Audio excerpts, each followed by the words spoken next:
ময়ূর যখন কোনো দৈত্যের সহস্র চোখ তার লেজে লাগিয়ে পাহারা দেয়, তখন কেমন হয় বলো তো? কি শুনে অবাক হচ্ছ? কিন্তু গ্রিক পুরাণ অনুসারে সেরকমই ঘটেছিল। নমস্কার বন্ধুরা, শুরু করেছি ময়ূরের লেজ নিয়ে সিরিজ। বিভিন্ন প্রদেশ, বিভিন্ন জায়গার বিভিন্ন পুরাণের গল্প নিয়েই আমার এই সিরিজ। আগে আমি তোমাদের প্রথম পর্ব শুনিয়েছি, যদি শুনে না থাকো আমার চ্যানেলে গিয়ে গল্পটি শুনে নিও। আজকে শোনাবো আমি দ্বিতীয় পর্ব। আজকের গল্পটি তোমাদের শোনাবো গ্রিক পুরাণ অনুসারে। মানে গ্রিকের পুরাণ অনুসারে ময়ূর এত সুন্দর লেজ পেল কোথা থেকে, সেটা নিয়ে আজকের গল্প। প্রাচীন গ্রিক পুরাণে বলা হয় যে দেবী হেরা এবং দেবতা জিউস এনারা ছিলেন স্বামী স্ত্রী। দেবী হেরা ছিলেন বিবাহ, মহিলা, পরিবার এই সংক্রান্ত সুরক্ষার দেবী, আর তার স্বামী ছিলেন জিউস, যিনি ছিলেন আকাশ এবং বজ্রপাতের দেবতা।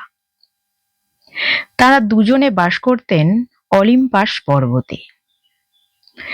আর হেরার একজন প্রহরী ছিল, বিশ্বস্ত, খুব বিশ্বাসী চাকর বা অনুচর বা প্রহরী, অনেক কাজই করত। তার নাম ছিল আর্গাস প্যানোপটেস। বাস্তবপক্ষে গ্রিক শব্দ প্যানোপটেস কথাটির অর্থ হল শত সহস্র চোখ। হ্যাঁ, ঠিক ধরেছ, এই আর্গাসেরও ছিল শত সহস্র চোখ। গ্রিক পুরাণে আর্গাসকে বলা হয় বহু চক্ষু বিশিষ্ট একজন দৈত্য। যাই হোক, তো এই হেরা আর্গাসকে কাজ দিয়েছিল সব সময় আইও নামক একটা তরুণী গাভী। তরুণী গাভী মানে হচ্ছে বকনা বাছুর, যেটা আমরা বলি, মানে স্ত্রীলিঙ্গে গাভী আর কি, কিন্তু যারা এখনো বাচ্চা হয়নি সেরম একজন গাভীকে পাহারা দিতে।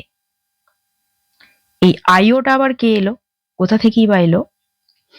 আইও ছিল হেরার রাজত্বে একজন মহিলা পুরোহিত। কিন্তু আইওর সাথে হেরার স্বামী জিউসের একটা অবৈধ সম্পর্ক গড়ে উঠেছিল, যেটা হেরা কখনোই সহ্য করতে পারত না। খুবই স্বাভাবিক। তাই হেরার চোখে ধুলো দেবার জন্য জিউস কি করেছিল, এই আইওকে একটা তরুণী গাভী মানে বকনা বাছুরে রূপান্তরিত করেছিল, যাতে করে হেরা এই জিউস এবং আইওর সম্পর্কটা বুঝতে না পারে।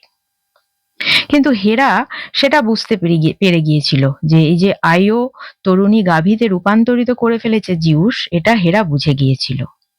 তো সেই জন্য হেরা তার সবথেকে বিশ্বস্ত অনুচর, সবথেকে বিশ্বস্ত প্রহরী, শত সহস্র চক্ষু বিশিষ্ট আর্গাসকে এই আইওর পাহারা দেবার জন্য রেখে দিয়েছিল।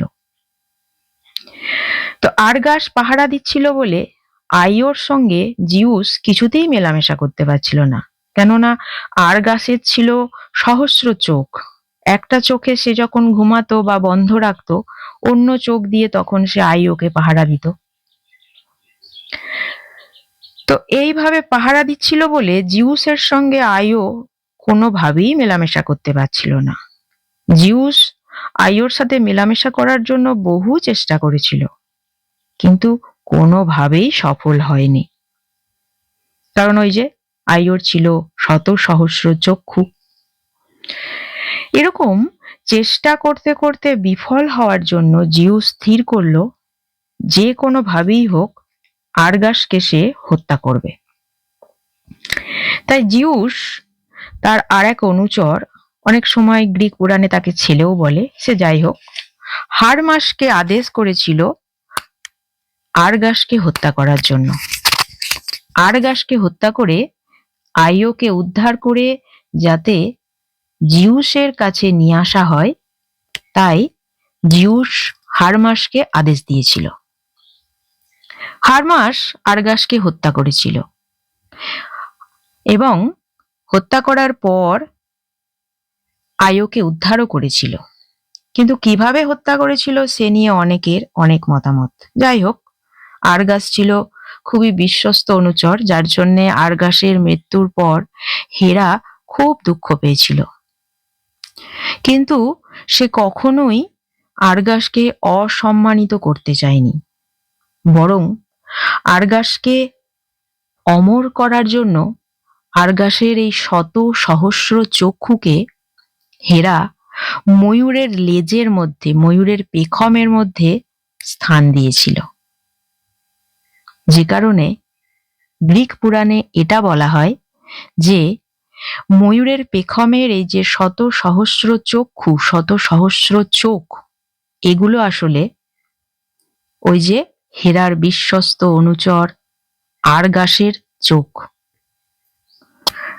আর গ্রিক পুরাণ অনুসারে এই কারণেই, মানে আরগাসের চক্ষু ময়ূরের লেজে স্থান পাওয়ার কারণেই ময়ূরের লেজে এত সৌন্দর্য, ময়ূরের লেজে এত চোখ। শুনলে বন্ধুরা, গ্রিক পুরাণের সঙ্গে ময়ূরের কি সম্পর্ক এটাও যেমন বুঝলে, তেমন গ্রিক পুরাণ অনুসারে ময়ূরের লেজের কাহিনীও শোনালাম।